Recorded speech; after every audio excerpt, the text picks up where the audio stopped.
మార్చి నెలలో కొత్తగా విషయాల్లోకి మనం వెళ్దాం. ఈ వారంలో ఈ యొక్క 3 సందర్భాలు నేను చెప్తాను. ఇది మన విశ్వాసానికి సంబంధించినటువంటి సందర్భమే. నా వాక్యం టైటిల్ కూడా మీకు తర్వాత మీకు తెలియపరుస్తాను.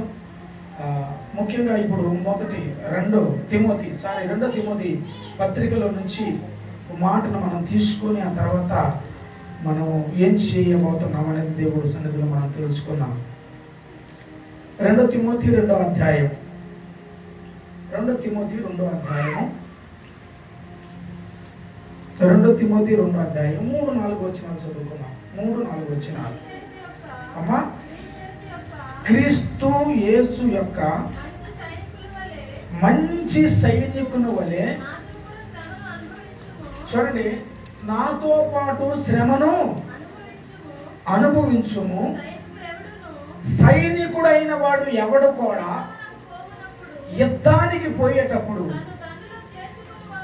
తన దండులో ఎవరైతే చేర్చుకుంటారో వారిని సంతోష పెట్టవలెనని ఈ జీవన వ్యాపారంలో చిక్కుకొనడు. హల్లెలూయా. చిక్కుకొనడు.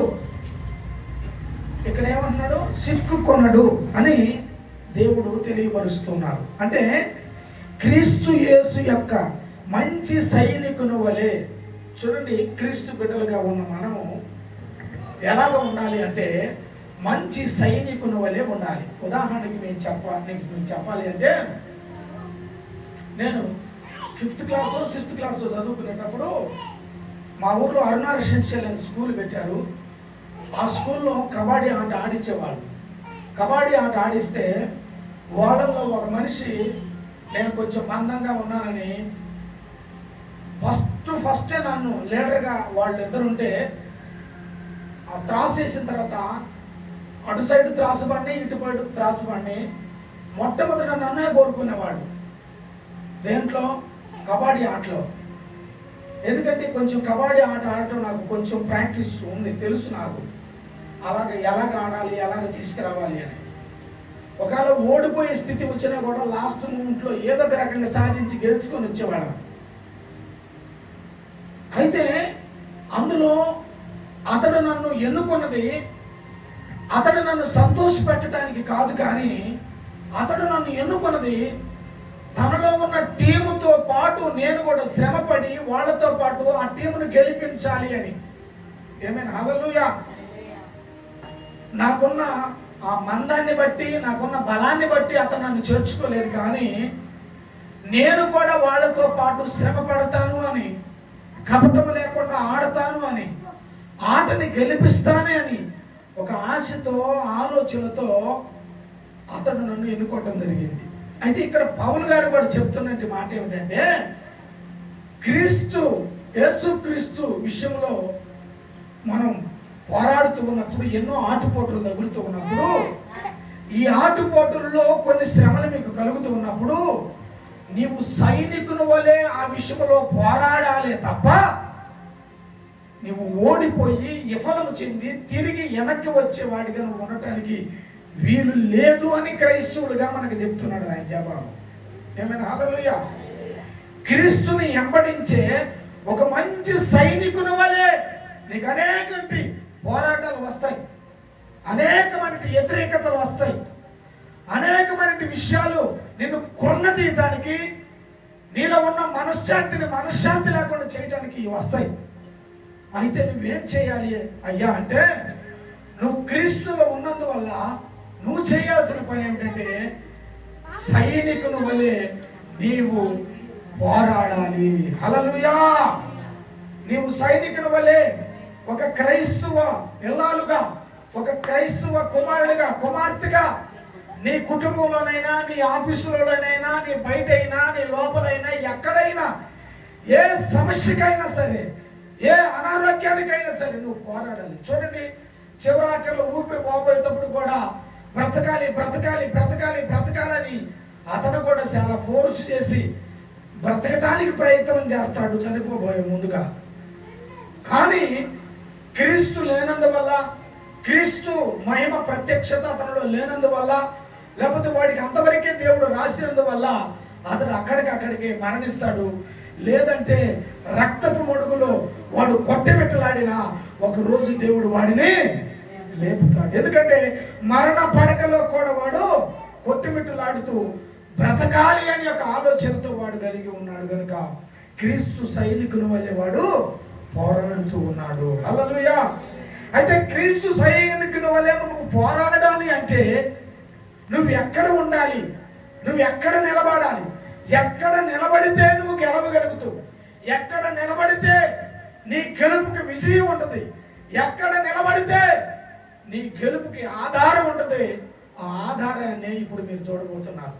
నువ్వు ఎక్కడ నిలబడాలి. నిర్గమకాండము 33వ అధ్యాయము 21వ వచనాన్ని మనం చదివితే ఆ టైటిల్కి ఆన్సర్ ఒక ఆన్సర్ వచ్చింది మీకు. రెండో ఆన్సర్ మూడో ఆన్సర్ కూడా నేను మీకు చెప్తాను. ఆ టైటిల్ ఆన్సర్ మీకు వచ్చింది.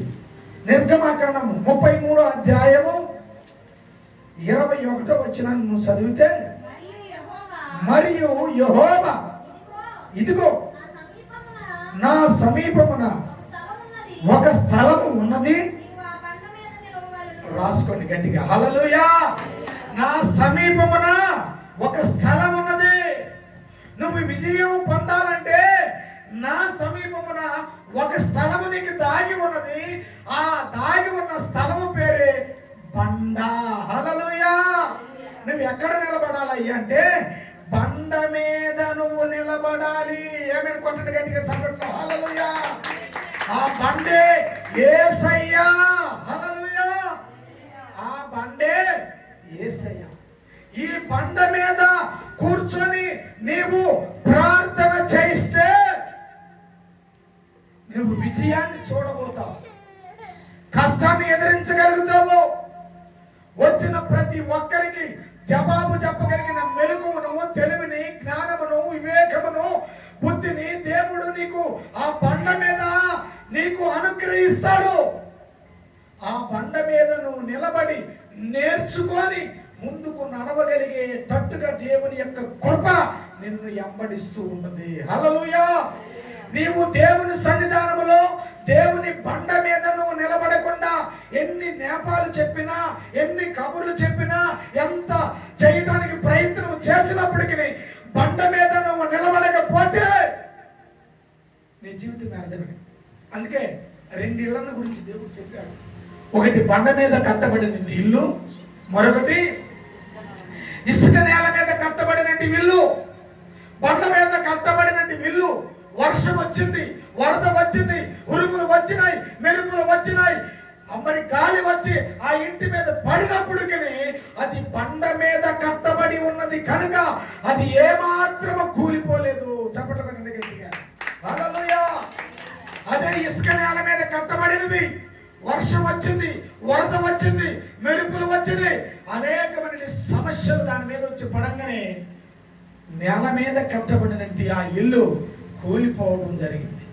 అయితే ప్రభు నీకు చెప్తానండి ఒక అద్భుతమైన సందర్భం ఏమిటంటే, నాకు సమీపంగా ఒక స్థలము దాగి ఉన్నది. ఆ స్థలము బండ. ఆ స్థలము బండ. ఆ బండ మీద నిలబడిన వాడు వర్షం వచ్చినా, వరద వచ్చినా, కష్టమే వచ్చినా, ఏది వచ్చినా ఆ బండ మీద వాడు నిలబడినంత సేపు వాడు మాత్రం కదిలించబడడు. చప్పట్లు గట్టిగా, హల్లెలూయా. కారణం ఏమిటంటే క్రీస్తు అనే బండ మీద నువ్వు నిలబడ్డావు కనుక ఆ బండ నీకు ఆశ్రయం ఇస్తూ ఉన్నది. హల్లెలూయా. అందుకే భక్తుడైన యేసయ్య గారు పాట పాడారు. నీవు నాకుండగా నీవే నాయండగా. కొడదామా చప్పట్లు. నీవు నాకుండగా నీవే నాయండగా, నీవే నా ఆత్మదాహము తీర్చిన వెంబడించిన బండవు, నీవే నా ఆత్మదాహము తీర్చిన వెంబడించిన బండవు.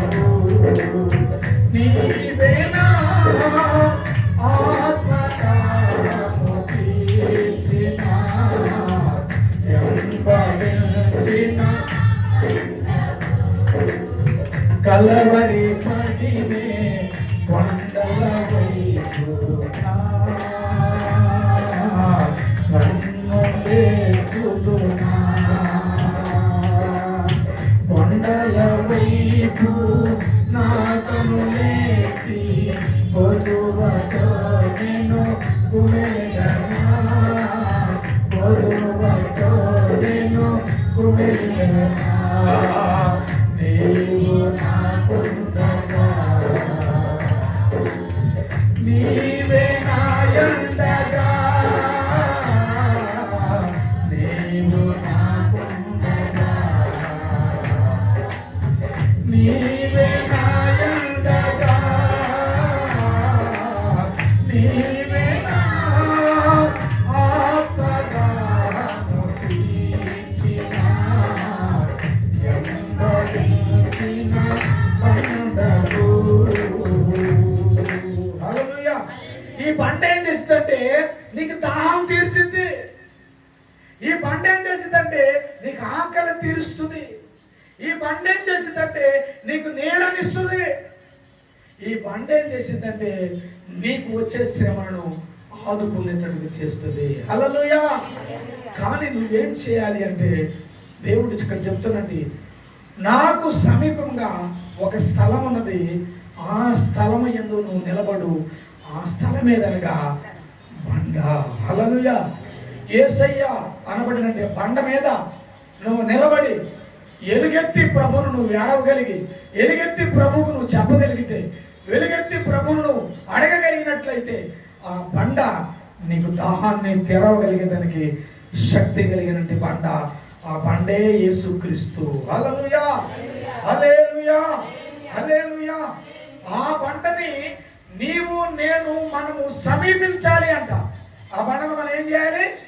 సమీపించాలి. ఆ బండ మీదకి వెళ్ళాలి, మనం మోకరించాలి. హల్లెలూయా.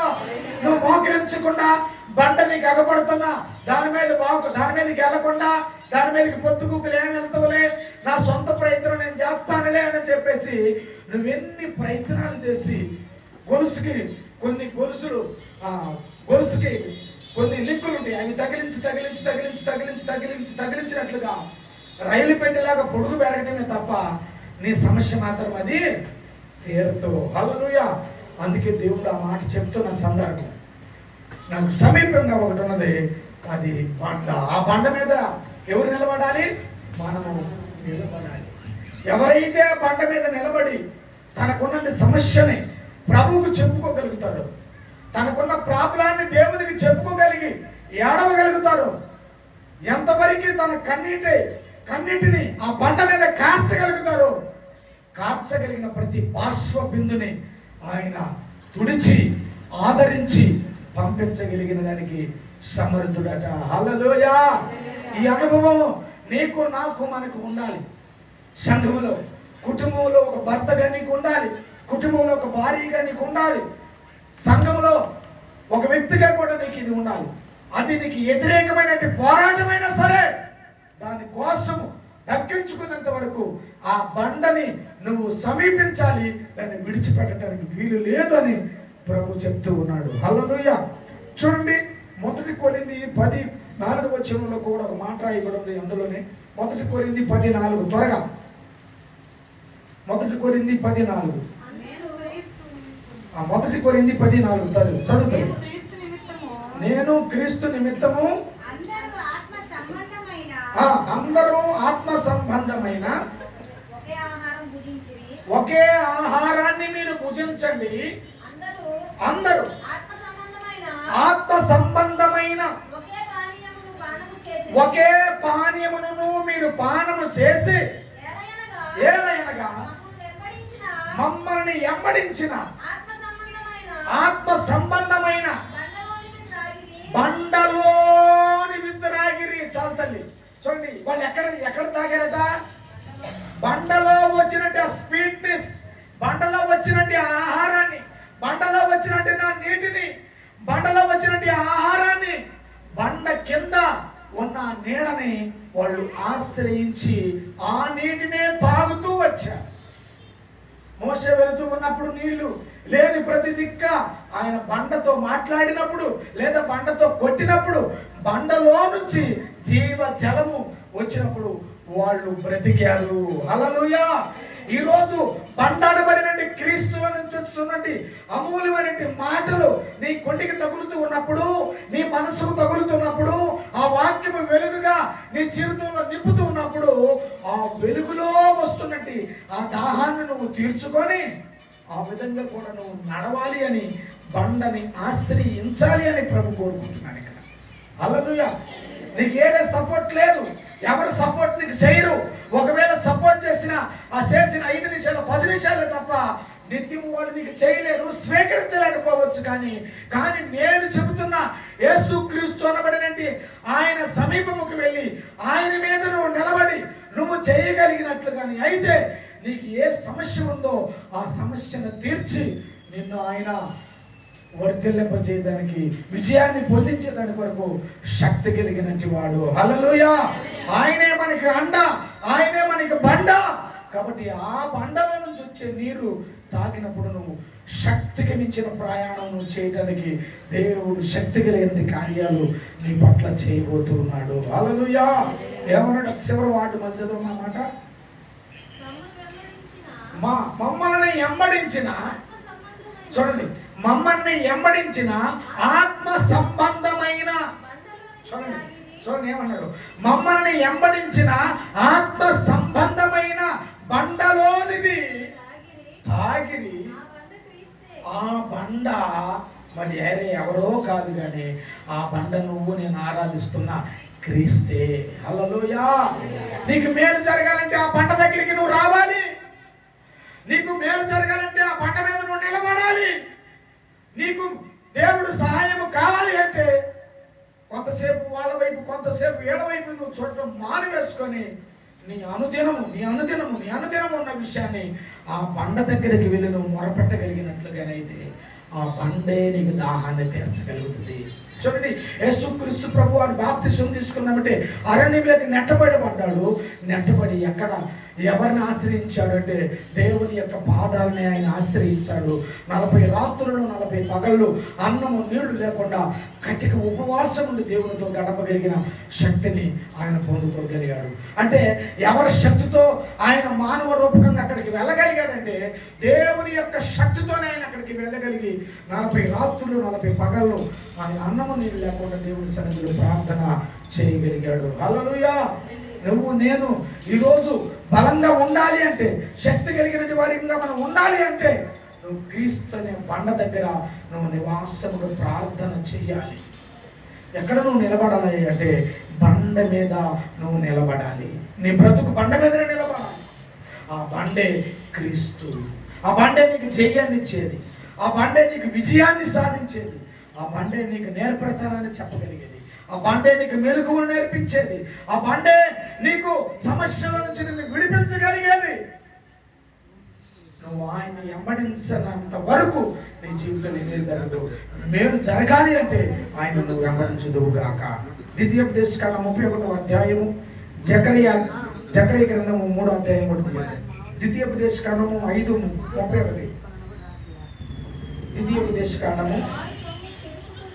ద్వితీయోపదేశకాండము 5:31 వచ్చిన చదువుతుంది. 5:31. అయితే నీవు ఇక్కడ నా యొద్ద నిలిచియుండుము, నీవు వారికి బోధించవలసిన ధర్మమంతటిని, అనగా కట్టడలను విధులను నేను నీతో చెప్పెదను. చదువు. వారు స్వాధీనపరుచుకునేటట్లుగా వారికి నేను ఇచ్చుచున్న దేశమందు వారు అలాగూ ప్రవర్తింపవలెను. చదువు. కాబట్టి మీరు కుడికి కానీ ఎడమకే కానీ తిరగక మీ దేవుడైన యెహోవా ఆజ్ఞాపించిన జాగ్రత్త పడవలెను.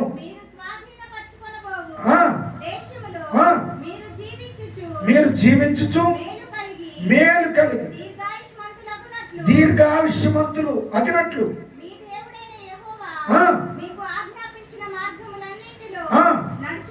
నడుచుకొనవలెను. హల్లెలూయా. మోషేతో దేవుడు ఒక సందర్భాన్ని ఇజ్రాయేలు ప్రజలకు చెబుతున్నట్టు సందర్భం ఇది. ఈ సందర్భాన్ని నేను చెప్పినట్టుగా మోషే వాళ్ళకి చెప్పు. వాళ్ళు ఆ ప్రకారంగా ఉంటే మీరు ఏ సమాజంలో ఉన్నారో, మీరు ఏ దేశంలో ఉన్నారో ఆ దేశంలో మీకు అంత సమకూర్చబడుతుంది, సమృద్ధిగా ఉంటుంది. మీకు కావలసిన ప్రతిదీ కూడా మీ అక్కర కూడా తీర్చబడుతుంది. మీకు ఎటువంటి కొదువు కానీ కొరత కానీ మీకు కనబడదు. కాబట్టి నా ఆజ్ఞలను మీరు గైకొనాలి అని దేవుని యొక్క సన్నిధానంలో మోషే అక్కడ వ్యక్తిపరుస్తూ ఉంటే దేవుని యొక్క ఆత్మ మోషే గారితో చెబుతూ ఈ చెప్పబడిన ఈ మాటలన్నీ ఆయనకి పలుకుతూ తన ప్రజలకు కావాల్సిన అవసరతల కొరకు చెబుతూ ఉన్నాడు అక్కడ. హల్లెలూయా. అంటే దాని అర్థం ఏమిటంటే ఈయన కూడా అక్కడ బండ మీద నిలబడితేనే, ప్రార్థనలో నిలబడితేనే, దేవుని సన్నిధిలో నిలబడితేనే దేవుడు అతనికి చెప్పడానికి దేవుడు హక్కుని అర్హతని దేవుడు కలుగు చేశాడు. లేకపోతే హక్కుని అర్హతను ఆయన కలుగు చేయడానికి అవకాశము లేదు. అందుకే మనం ఏం చేయాలంటే బండ మీద మనము నిలబడాలి. ఈ మాట నేను ముగిస్తాను. జకరియా గ్రంథము 3:17 3:7 వచనం చదవండి. జకరియా 3:7.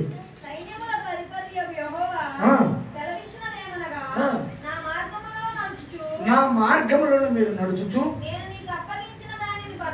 చూడండి, నేను మీకు ఏ విషయముని అప్పచెప్పానో దాన్ని మీరు ఏం చేయాలి? భద్రముగా గైకొనిన వెడల నీవు నా మందిరము మీద అధికారివై నా ఆభరణములన్నీ కాపాడే వ్యక్తిగా నేను నిన్ను నిలబెడతాను. హల్లెలూయా. ఏ విధంగా ఉంటే భద్రముగా ఉంటేనంట కొన్ని విషయాల మీదంట మనమంట అధికారిగా నమ్మకస్తులుగా వాటి పనుల మీద ఆయన నిలబెడతాడట. హల్లెలూయా. హల్లెలూయా. వారి యొక్క పనుల మీద భద్రంగా ఏం చేస్తాడు? నిలబెడతాడంట. అధిపతిగా ఉంచుతాడంట. ఎప్పుడు భద్రంగా దేవుని సన్నిధానంలో వాళ్ళు భద్రంగా ఉన్నప్పుడు. అంటే భద్రంగా ఉండటం అంటే బండ మీద ఉన్నట్టే. అది భద్రంగా ఉండటం అంటే బండ మీద ఉన్నట్టే. అది కూడా ఆ సందర్భం కూడా అంటే ఆ భయాన్ని కలిగి వాళ్ళు ఉన్నందువల్ల వాళ్ళ యొక్క వ్యక్తిత్వాన్ని బట్టి, వాళ్ళకు ఉన్నంత సామర్థ్యాన్ని బట్టి వాళ్ళు ఏమేమి చేయగలరో, ఏమేమి చెబితే వాళ్ళు చేసేదానికి సామర్థ్యం ఉంటుందో అవన్నీ దేవుడు మనకి అప్పచెబుతానని దేవుడు చెప్తూ ఉన్నాడు. మనసుతో మా మాట 3:7. నా మార్గములు మొట్టమొదట నా మార్గములో మీరు నడుచుచు, చూడండి, నా మార్గంలో మీరు నడుచుతూ మొట్టమొదట నడవాలి. నెక్స్ట్ మీరు ఏం చేయాలి? నా మార్గంలో నువ్వు నడుస్తున్నప్పుడు నేను అప్పుడు నీకు ఒక విషయాన్ని అప్పచెబుతాను. అప్పచెప్పిన విషయాన్ని నీవు దాన్ని భద్రముగా గైకొని పెడచెవును పెడతారు. చాలా మంది దీన్ని పెడచెవును పెట్టి ఇని అన్నట్టుగా ఉంటారు. అటు కాకుండా భద్రంగా కాపాడుకొని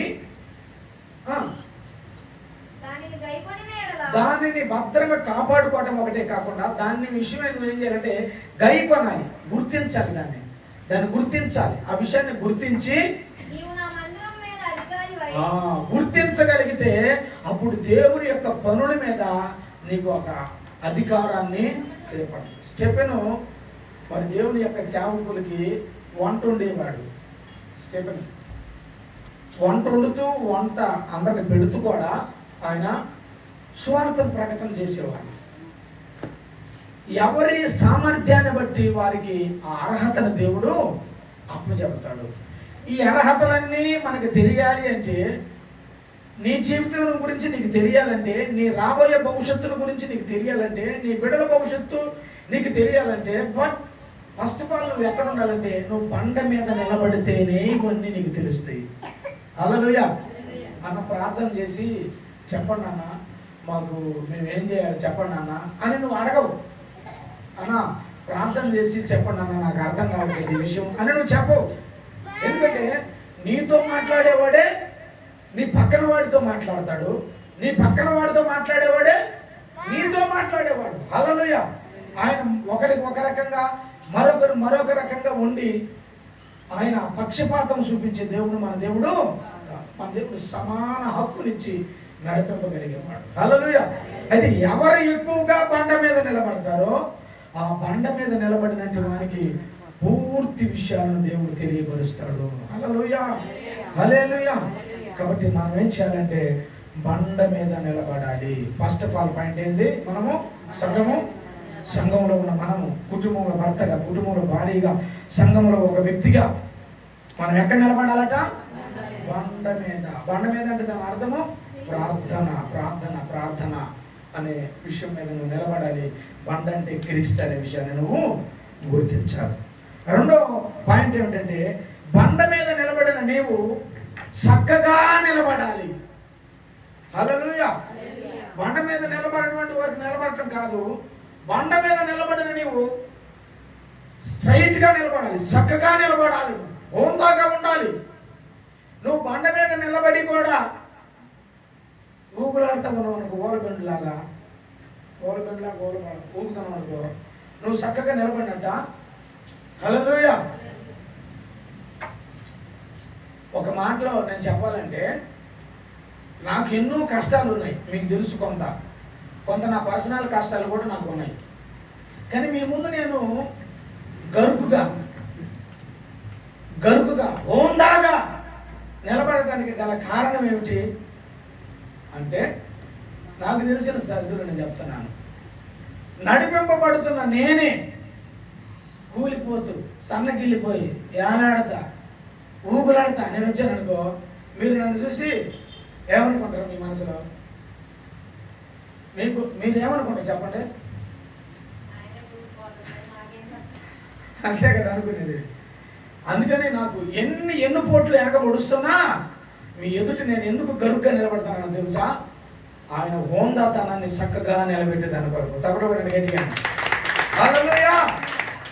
వాస్తవానికి నాకు ఎనిగి తిరిగి చూస్తే ఏం లేదు, కానీ యేసయ్యను బట్టి నేను హోందా కలిగిన వాడిని. హల్లెలూయా. ఆయనను బట్టి నేను గొప్పవాడిని. హల్లెలూయా. అలాగే ఆయన బట్టి నువ్వు కూడా గొప్పదానివి. హల్లెలూయా. నువ్వు చక్కగా నిలబడినందువల్ల నువ్వు విజయం పొందబోతున్నావు అని సేకండి ఇటు పక్కన అడగ చెప్పండి. నువ్వు చక్కగా నిలబడినందువల్ల దేవుని యొక్క విజయాన్ని నువ్వు చూడబోతున్నావు. చదువుతావా ఒకసారి? లూకా సువార్త 13 వచనం. లూకా సువార్త 13వ అధ్యాయము. లూకా సువార్త 13వ అధ్యాయము 12-13 వచనం. యేసు ఆమెను చూసి రమ్మని పిలిచి, అమ్మా నీ బలహీనత నుండి విడుదల పొంది ఉన్నామని ఆమెతో చెప్పి ఆమె మీద చేతులు ఉంచగానే పట్టణ సపట గట్టిగా హల్లెలూయా. ఆమె అప్పుడు చక్కగా నిలబడుకొని దేవుని మహిమపరిచిందట. హల్లెలూయా. పట్టణ గట్టిగా సపట్లో హల్లెలూయా. అంతకుముందు యేసు ప్రభు మందిరంలోనే ఉంటూ, మందిరంలోనే జీవిస్తూ, బండ మీదనే ఉంటూ ఆమె వంగిపోయిన జీవితం జీవిస్తూ ఉన్నది.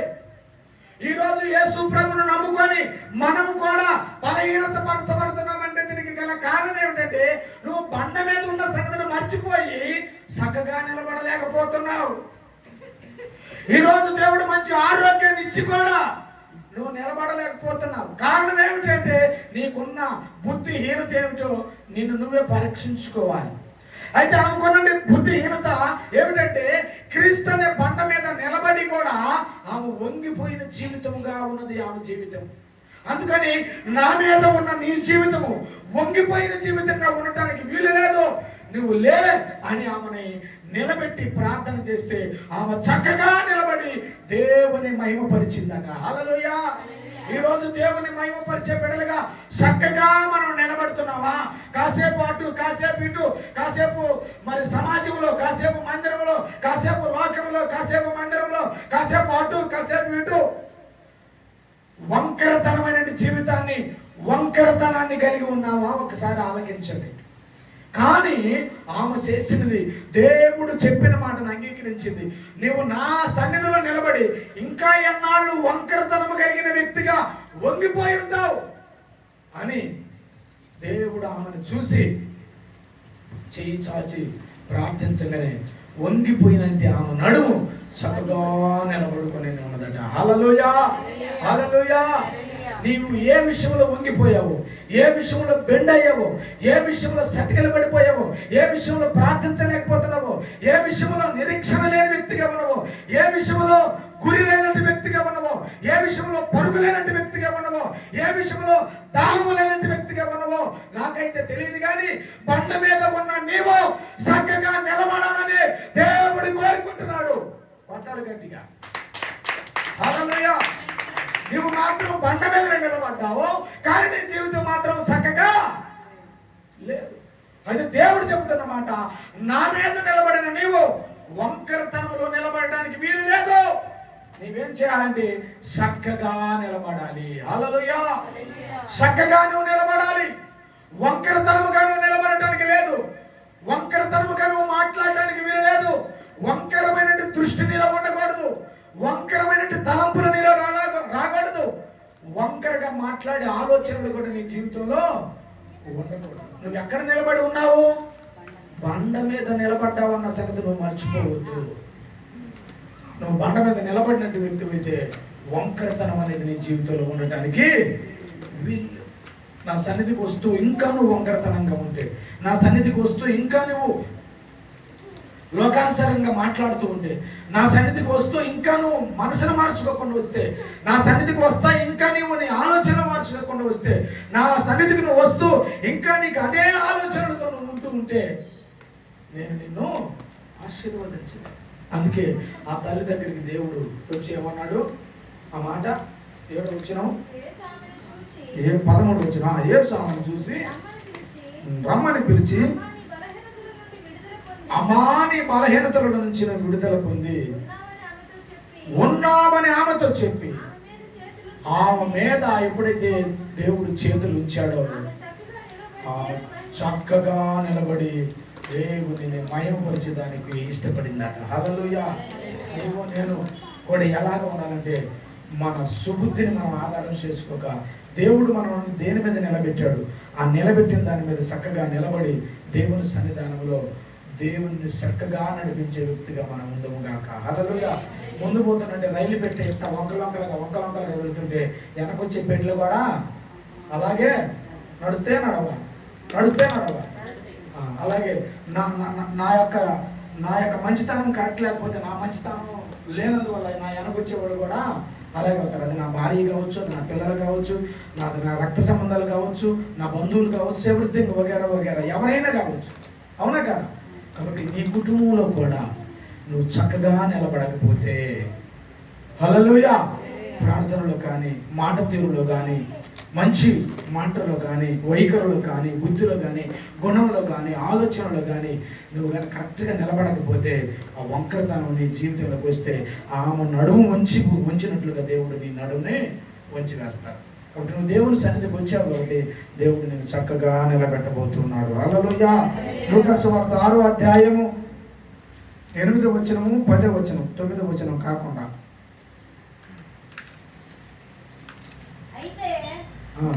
ఆయన వారి ఆలోచనలు ఎరిగి పూజ చేయగలవానితో మళ్ళీ చదువు వెనక్కి. అయితే ఆయన వారి ఆలోచనలు ఎరిగి పూజ చేయగలిగినటువంటి వానితో నీవు లేచి మా మధ్యలో నిలవబడమని చెప్పగా వాడు లేచి నిలిచెను. వారందరిని చూచి వారందరి చుట్టూ కలయిక చేసి చూసి నీ చేయి చాపమని వాడితో చెప్పగా వాడు అలాగ చేయగా వాడు చెయ్యి బాగుపడేను. హల్లెలూయా. అంతకుముందు వాడు చెయ్యి ఎలాగుంది? ఓస చెయ్యి అంటే సన్నగా ఉంటుంది, ఎండిపోయి బాహుబలి ఎవరు చూశారు? ఎంతమంది చూశారు? ఎవరు అన్నవాళ్ళు మేము అందరం చూసిన వాళ్ళు వాళ్ళ దేవుతులు చెప్పానంటరా. బాహుబలి సినిమాలో ఆయన పేరు ఏం పేరు, రమ్యకృష్ణ భరత, ఇక్కడ ఒక చెయ్యి ఎండిపోయిన చెయ్యి అంటించి పెడతాడు అట్ట ఓస చెయ్యి అంటే అది. హల్లెలూయా. ఆయన చల్లని నీడ మన మీద ఉంది కాబట్టి మనం ఈరోజు ఆయన కరుణ కింద మనం ఉన్నాం కాబట్టి మనం ఈరోజు అన్ని విషయాలలో దేవుడు వన్ బై వన్ అవసరత కొలది దేవుడు మనకి సహాయం చేస్తూ ముందుకు నడిపిస్తూ ఉన్నాడు. హల్లెలూయా. వంగిపోయిన జీవితాలను సరిచేసి సరిదిద్ది సమర్థిద్ది మన ఎన్ను తట్టి మన భుజాన్ని తట్టి మళ్ళీ స్ట్రైట్గా నువ్వు నడువు అని చెప్పగలిగే సామర్థ్యం మన దేవుని వాక్యానికి మాత్రమే ఉన్నది. హల్లెలూయా. ఆ సామర్థ్యం అనేది దేవుని వాక్యానికి మాత్రమే ఉన్నది. నువ్వు పడిపోయిన కాడే ఉండు అని ఈ లోకం చెప్తుంది, పడిపోయిన కాడే నువ్వు ఉండొద్దు లే అని దేవుని వాక్యం పురికొల్పిస్తూ ఉన్నది. హల్లెలూయా. హల్లెలూయా. అందుకే 10వ వచనం మరి చదువు అమ్మ మాట.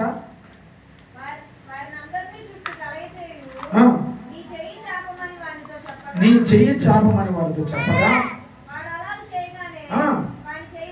వాడు చెయ్యి బాగుపడిను. వాడు చెయ్యి ఏమైపోయింది? బాగుపడింది. ఇది అలాగే ఉంచండి. కీర్తన 107, 20, 28 2 వచనాలు చదవండి ఒకసారి. కీర్తన 107, 20, 28. చూడండి, ఆయన తన వాక్కును పంపించి వారిని బాగు చేసెను. ఆయన వాడు పడిన గుంటల నుంచి వారిని విడిపించెను. 28 చదువమ్మా. శ్రమకు తాళలేక వాళ్ళు యెహోవాకు మొర్రపెట్టినప్పుడు వారి ఆపదలో నుండి వారిని విడిపించెను. చూడండి. హల్లెలూయా. ఒకప్పుడు హిజ్కియా మరణకైన రోగం వచ్చినప్పుడు విచ్చలవిడికి తిరిగాడు కొన్నాళ్ళు. అయితే యెషయా ప్రవక్తకి దేవుని యొక్క ఆత్మ ఏమని చెప్పిందంటే, ఇదిగో యెషయా, హిజ్కియా యొక్క హృదయం నాకు చాలా దూరంగా ఉన్నది, నేను అతన్ని తీసుకోవటానికి సిద్ధంగా ఉన్నాను, నేను ఈ మాట చెప్పానని చెప్పేసి నువ్వు వెళ్ళి హిజ్కియాకి చెప్పుమని యెషయా ప్రవక్తతో దేవుని యొక్క ఆత్మ పలికింది. అప్పుడు దేవుడు మాటని అతను తీసుకొని అతడు ఆ మాటను పట్టుకొని హిజ్కియా ఉన్న ప్రాంతానికి వెళ్ళి హిజ్కియా దగ్గరికి వెళ్ళాడు. హిజ్కియా రాజు, ఈయన ప్రవక్త. రాజు ఏమైనా చేయగలడు, కానీ రాజు చెప్పిన మాట ఎవరైనా చూసి తప్పకుండా చేయగలరు. కానీ అలాంటి రాజు దేవుని చేత పంపబడినటువంటి ప్రవక్త మాటని విన్నాడు. ఏమని? హిజ్కియా, నువ్వు రేపో మాపో మరి వెళ్ళిపోతున్నావట, నీ ఇల్లు దేవునికి దూరంగా ఉన్నదంట, నువ్వు సరి చేసుకో అని చెప్పాడట. ఏమిటే తన పశ్చాత్తాపడి తన గోడ తట్టు తిరిగి కన్నీళ్లు విడిచి దేవుని సన్నిధానంలో వేడిచాడట. ఆ వేడుపు ఎలాంటి వేడుపు? ఈ రోజుల్లో కొంతమంది దొంగ ఏడుపులు ఏడుతారు. ఆ ఏడుపు ఎలాంటి ఏడుపు అంటే, ఆయన వేసుకున్న పరుపు ఉంది కదా, ఆ పరుపు కూడా తడిసిపోయిందంట. నమ్ముతారా మీరు? బైబిల్ చెబుతున్నమాట.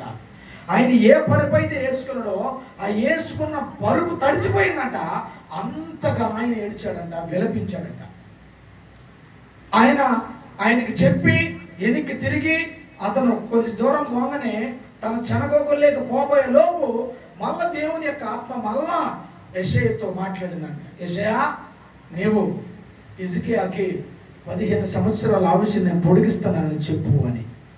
దేవునికి స్తోత్రం. హల్లెలూయా. హల్లెలూయా.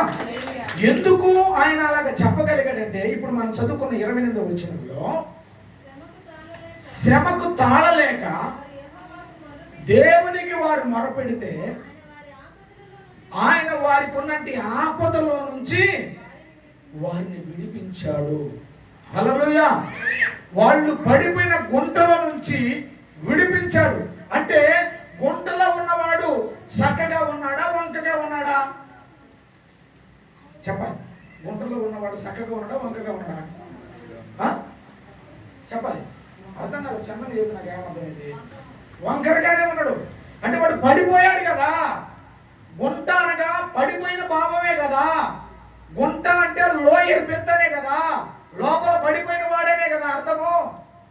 అయితే పడిపోయిన గుంటలో నుంచి ఎప్పుడైతే దేవుడు పైకి లేపాడు అప్పుడు వాడు చక్కగా నిలబడటానికి ఇష్టపడ్డాడు. హల్లెలూయా, హల్లెలూయా, హల్లెలూయా. దేవుని యొక్క కార్యాలు దేవుని సన్నిధానంలో ఎప్పుడైతే మనం బండ మీద నిలబడి చక్కగా నిలబడి ప్రార్థన చేయడానికి ఇష్టపడతామో, నువ్వు ఏ గుంటలో ఉన్నా ఆ గుంటలో నుంచి నిన్ను పైకి లాగలిగినది సామర్థ్యం కలిగిన వాడు మన దేవుడు. హల్లెలూయా. అందుకే నీ చల్లని నీడలో, నీ చక్కని సేవలో, నీ చల్లని నీడలో, నీ చక్కని సేవలో నా బ్రతుకుని సాగనిమయ్యా యేసయ్యా, నా బ్రతుకుని సాగనిమయ్యా. నీ చల్లని నీడలో, నీ చక్కని సేవలో నా బ్రతుకుని సాగనిమయ్యా యేసయ్యా, నా బ్రతుకుని సాగనిమయ్యా, నా బ్రతుకుని సాగనిమయ్యా యేసయ్యా.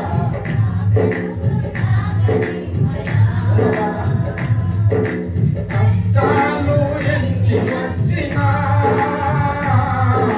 వేదనలు ఎదురైనా, ఎన్ని వచ్చినా, వేదనలు ఎదురైనా,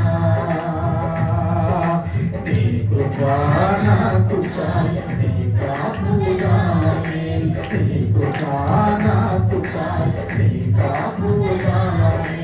నీ పరిశుద్ధాత్మతో నన్నాదరించవా, నీ పరిశుద్ధాత్మతో నన్నాదరించవా యేసయ్యా. నీ చల్లని నీడలో, నీ చక్కని సేవలో నా బ్రతుకుని సాగనిమయ్యా యేసయ్యా, నా బ్రతుకుని సాగనిమయ్యా. నీ చల్లని నీడలో. హల్లెలూయా. ఆయన చల్లని నీడలో మనం నిలబడి నివసించి ఎదిగేవారిగా మనం ఉండాలి అని దేవుడు కోరుకుంటున్న విషయం ఏంటంటే, మనం చక్కగా నిలబెట్టాలన్నదే ఆయన తపన. నువ్వు చక్కగా నిలబడాలంటే నువ్వు బండ మీద నిలబడకుండా నువ్వు చక్కగా నిలబడలేవు. ఆయన కోరిక ఏమిటంటే, మొట్టమొదటి నువ్వు బండ మీద నిలబడాలి, రెండవది నువ్వు చక్కగా నిలబడి నువ్వు ప్రభువును మహిమపరిచే వ్యక్తిగా నువ్వు ఉండాలి. మూడో సందర్భం గురించి చెప్తాను. చివరిగా ఈ మాటే కీర్తన 118:5 కూడా చదవండి, నేను కంప్లీట్ చేస్తాను. కీర్తన 118:5. కీర్తన 118 తల్లి 5 చదువుతాను.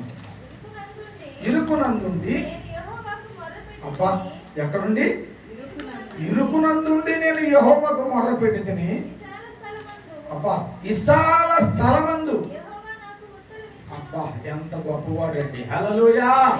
మనం ఇరుకులో ఉన్నామంట, ఆయన విశాల మార్గంలోకి మనల్ని నడిపించబోతున్నాడంట. అందుకు మనం ఆయన చల్లని నీడలో బ్రతికేది.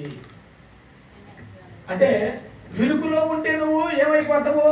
నలిగిపోతావు. విరుకులో ఉంటే నువ్వు నలిగిపోతావు. ఇరుకులో నువ్వు ఉన్నావనుకో ప్రతిరోజు సమస్య చెబుతావు. ఆ అమ్మాయి అట్ట చేసింది, ఈ అబ్బాయి ఎట్ట చేసిండు, వాడు అట్ట చేసిండు, వీడు అట్ట చేసిండు, ఇంటికి వచ్చేకి ఏమి లేదు, తిన్నాం అనుకుంటే అది లేదు, ఇది లేదని నువ్వు ఇదే చెబుతుంటావు. ఒక నువ్వు ఎందుకు? ఇరుకులో ఉన్నందువల్ల. హల్లెలూయా. కానీ దేవుడు అంటున్నాడు, నిన్ను నన్ను విశాలతలోకి పిలుస్తూ ఉన్నాడు. చప్పట్లు కొట్టాను గట్టిగా. హల్లెలూయా. నిన్ను నన్ను ఎక్కడ పిలుస్తున్నాడు ఆయన? విశాలతలోకి పిలుస్తూ ఉన్నాడు. అంటే నువ్వు చక్కగా నిలబడాలి. హల్లెలూయా. నువ్వు విశాలంగా తిరుగుతున్నావు అనుకో, మంచి బట్టలు వేసుకొని గర్వంగా తిరుగుతున్నావు అనుకో, వెనకున్నవాడు ఏమనుకుంటాడు తెలుసా? వెనకున్నవాడు ఏమనుకుంటాడు? వాడికి ఏమన్నా వాడు బాగానే ఉన్నాడు, ఇబ్బంది లేదు, వాడికి సంపాదించాడు ఈ మధ్యలో. వాడు ఇంతకుముందు చాలా ఇబ్బందులు ఉన్నాడు, కానీ ఇప్పుడు మాత్రము అయ్యి కొద్దిగా తీయండి, నేను దొక్కుతానేమో కాళ్ళకేమో తీరా.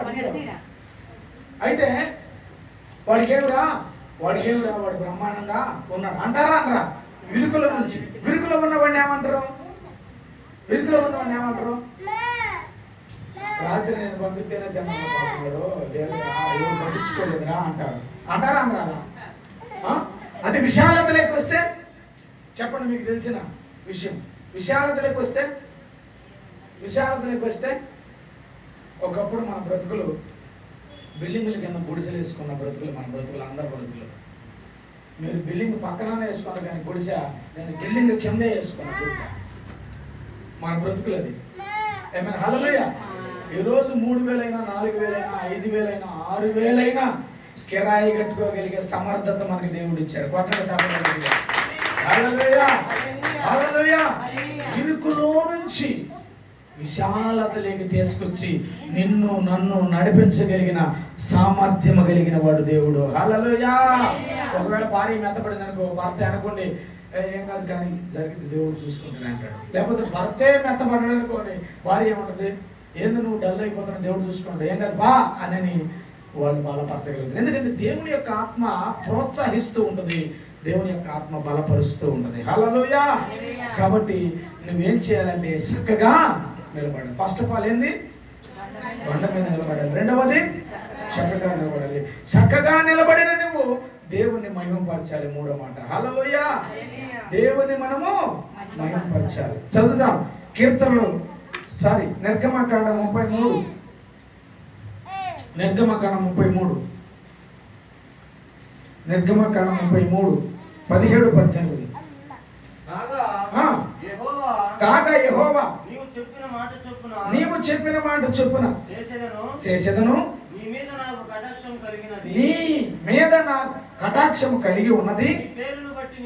నీ పేరును బట్టి నిన్ను నీ పేరును బట్టి నేను నిన్ను ఎరుగుదనని మోషేతో చెప్పగా అతడు దయచేసి అదిగో నీ మహిమను నాకు చూపమని చెప్పగా ఆయన నా మంచితనం అంతయు నీ ఎదుట నేను కనపరిచెదను. యెహోవా అనే నా నామమును నీ ఎదుట నేను ప్రకటించెదను. ఆమేన్ హల్లెలూయా. అంటే ఆయన ఏమడుగుతున్నాడు? నీ మహిమను నాకు ప్రకటన చెయ్యి. హల్లెలూయా. నీ మహిమ నా దగ్గర నా మీద ఉంచు అని అంటున్నాడు. హల్లెలూయా. చూడండి, ఇశ్రాయేలు ప్రజలు దగ్గరికి దేవుని యొక్క ఆత్మ రానప్పుడు మోషే అడుగుతున్నాడు, అయ్యా వీళ్ళని ఇంత కాల్బలాన్ని తీసుకొని వెళ్ళి నన్ను వెళ్ళమంటున్నావు, ఇంత కాల్బలాన్ని తీసుకొని నేను వెళ్ళినప్పుడు వాళ్ళకి నేను ఏ విధంగా సహకరించాలి, నా మాట వాళ్ళు ఒకవేళ వినరేమో, నువ్వు రాకపోతే నేను వెళ్ళనయ్యా అని మోషే గారు దేవునితో అడుగుతూ ఉన్నప్పుడు మోషే గారితో దేవుడు చెప్పిన తర్వాత అప్పుడు మోషే గారు నీ మహిమను నాకు ప్రత్యక్షపరచు, అక్కడి నుంచి నేను వెళ్తాను అంటున్నాడు. హల్లెలూయా, హల్లెలూయా, హల్లెలూయా.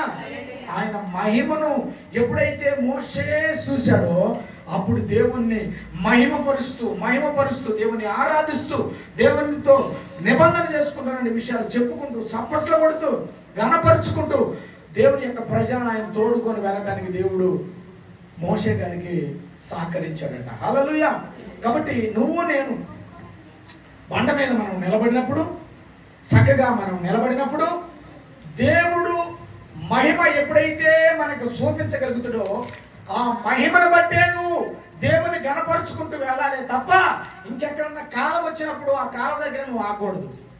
ఇంకెక్కడన్నా కొద్దిగా శ్రమ వచ్చిందనగా శ్రమ దగ్గర నువ్వు ఆగిపోకూడదు. ఇంకాస్త నీ మీదకి కొద్దిగా బలమైన గాలి వచ్చినప్పుడు నువ్వు అక్కడ ఆగడానికి వీలు లేదు. హల్లెలూయా. ఎందుకంటే దేవుడు నీకు చెప్పింది, బండ మీద నిలబడిన నీవు, చక్కగా నిలబడిన నీవు నన్ను మహిమపరుస్తూ సంతోషంగా వెళుతున్నప్పుడు నీకు వస్తున్న ప్రతి ఆటంకాలంలో నుంచి కూడా నువ్వు నన్ను మహిమపరుస్తూ వెళుతున్నప్పుడు అవన్నీ వాటి అంతటిగా తొలగిపోతూ వస్తూ ఉంటాయి. హల్లెలూయా, హల్లెలూయా. ఇప్పుడు మోషే గారికి ఆయన ఏం చెప్పాడు? అయ్యా ఎంతమంది కాల్బలాన్ని నేను తీసుకొని వెళ్తున్నాను, వీళ్ళకి నేను నీళ్ళు ఏడొచ్చేది, వీళ్ళకి ఆహారం ఎట్టబెట్టేది, వీళ్ళని నేను ఎలాగ తీసుకెళ్ళేది, వీళ్ళకి ఏ విధంగా గుడారాలు వేసేది, వీళ్ళు నా మాట చెప్పినట్టు వినేవాళ్ళు కాదే, నేను ఏం చేయాలని దేవుణ్ణి అడిగితే దేవుని యొక్క సన్నిధిని ఆయన అనుభవించేటట్టుగా నీ మహిమను నాకు ప్రత్యక్షపరచు అని అంటున్నాడు. హల్లెలూయా. నువ్వు కూడా చేయాల్సింది ఏంటంటే చక్కగా నిలబడిన నీవు, అయ్యా ఈ శ్రమను తట్టుకునే శక్తి కలిగినట్టు మహిమ నాకు ఇయ్యి. హల్లెలూయా. ఈ కష్టాన్ని ఎదుర్కొనే మహిమను నాకు చూపించు. హల్లెలూయా. నీవు గెలిచిన రీతిగా నేను నీ కుమార్తెగా నీ కుమారుడిగా గెలిచేదాని కొరకు నీ మహిమ నా మీద ప్రత్యక్షపరచయ్యా అని చక్కగా నిలబడిన నీవు, బండ మీద నిలబడిన నీవు, చక్కగా నిలబడిన నీవు మహిమపరుస్తూ వెళుదువుగాక. కొట్టండి చప్పట్లు గట్టిగా. హల్లెలూయా, హల్లెలూయా. కొండ మీద నిలబడి చక్కగా నిలబడి దేవుని మహిమపరుస్తూ వెళుతున్నప్పుడు నీకు వస్తున్న ఆ సమస్యలన్నీ దేవుడు విడిపిస్తాడట. ఎందుకంటే ఎన్నో వేల మంది కాల్బలాన్ని తీసుకొని వెళ్తూ వాళ్ళు ఎవరు చెప్పిన మాట వినలేదు. ఇక్కడ ఉన్నట్టు మీ 10 మందికి సరిగా వినపడితే మైక్ నేను తీసుకుంటే కొన్ని వేల మందికి ఆ ఇప్పుడులో మైక్ లేదు, అప్పట్లో ఏమి లేదు. ఎంతమందికి సామర్థ్యం కలిగిన శక్తిని మోషే గారికి దేవుడు ఇచ్చాడంటే అది ఎంత గొప్ప సందర్భం ఒకసారి మనం ఆలకించాలి. హల్లెలూయా. అది దేవుడు చేసినటువంటి ఒక అద్భుతమైనటువంటి మహిమ మహిమ మహిమ. కీర్తన 4:6, కీర్తనలు 4:6, 2 కొరింథీ 3:18. త్వరగా. మాకు మేలు చేయవాడు ఎవడని పలుకువారు అనేకులు, యెహోవా నీ సన్నిధి కాంతి మా మీద ప్రకాశింప చేయుము. హల్లెలూయా. ఏమని అన్నాడు అక్కడ భక్తుడు? మాకు మేలు చూపువాడు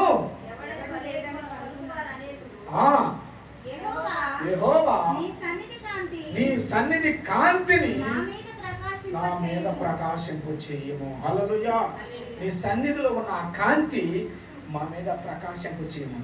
సన్నిధిలో ఉన్న కాంతి ఆ వ్యక్తి మీద ప్రకాశింప చేసినప్పుడు ఆ వ్యక్తి మీద ఉన్న చీకటి తొలగిపోయి ఆ వ్యక్తి కూడా ప్రకాశంగా వెలుగుతాడట. హల్లెలూయా.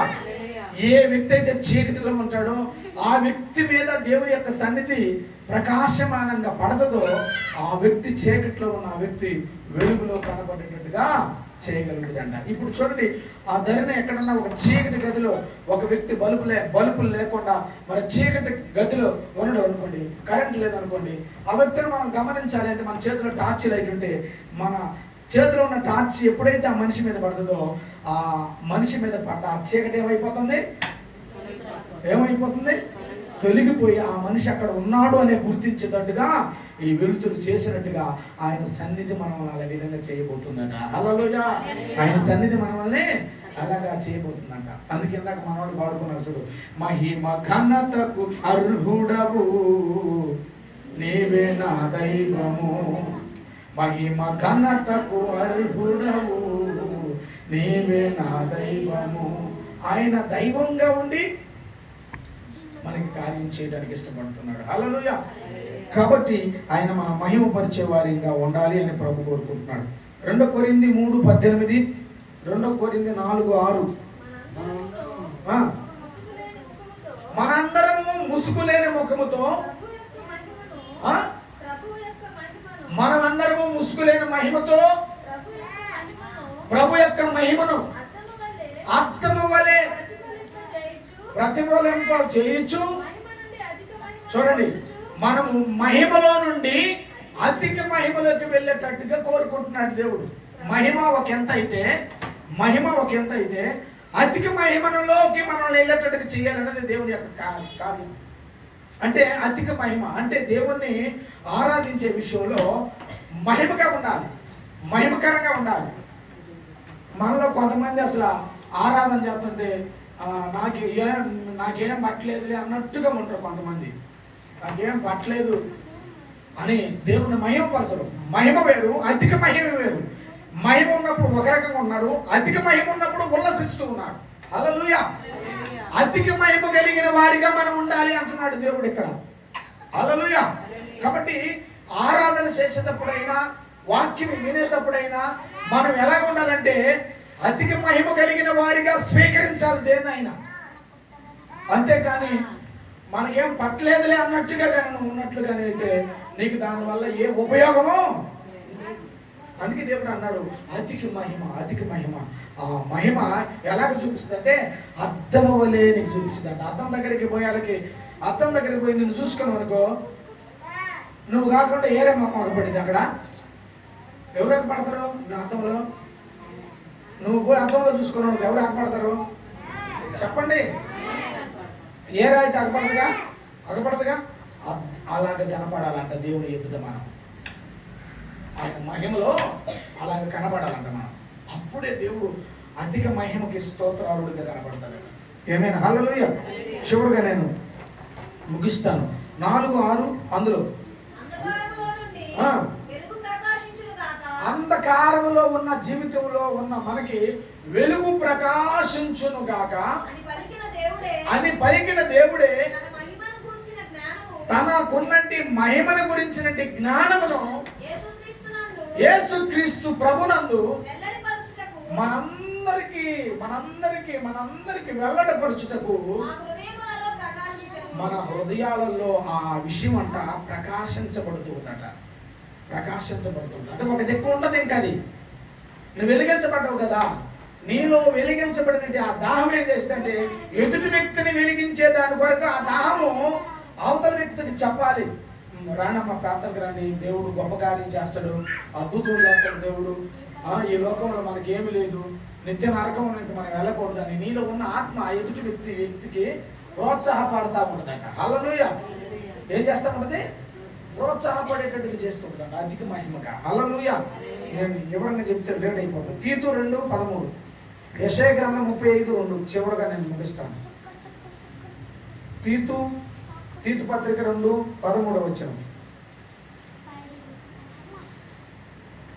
2:13 యెషయా గ్రంథం 35:2. అమ్మ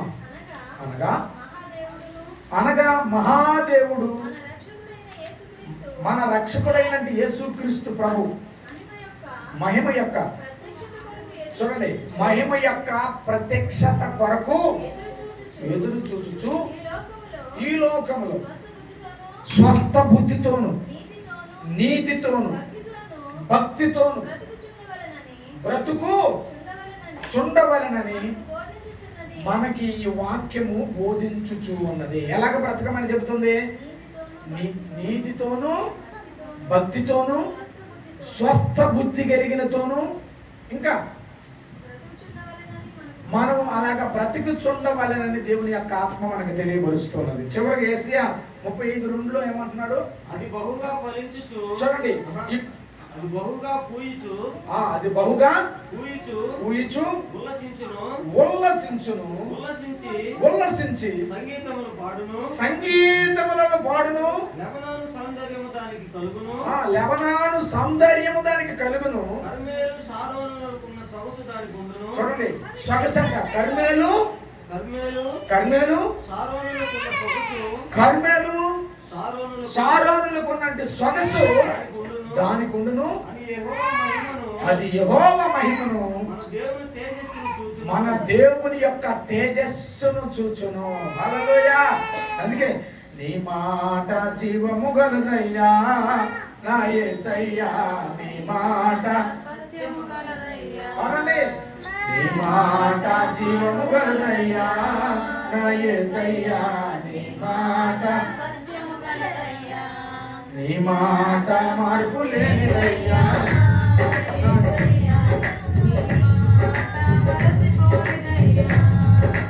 నీ మాట జీవము గలదయ్యా నా యేసయ్యా, నీ మాట సత్యము గలదయ్యా, నీ మాట మార్పు లేనిదయ్యా నా యేసయ్యా, నీ మాట మరచిపోనిదయ్యా. ఏది మారినా నీ మాట మారదయ్యా, ఏది అడిగినా నీ మాట జరుగునయ్యా. ఏది మారినా నీ మాట మారదయ్యా, ఏది ఆగినా నీ మాట జరుగునయ్యా. నీ మాట యేసయ్యా, నీ మాట సత్యము గలదయ్యా, నీ మాట మార్పు లేనిదయ్యా నా యేసయ్యా, నీ మాట మర్చిపోనిదయ్యా. నీ మాట జీవము గలదయ్యా నా యేసయ్యా, నీ మాట సత్యము గలదయ్యా, నీ మాట మార్పు లేనిదయ్యా నా యేసయ్యా, నీ మాట మర్చిపోనిదయ్యా. చూడండి, హల్లెలూయా.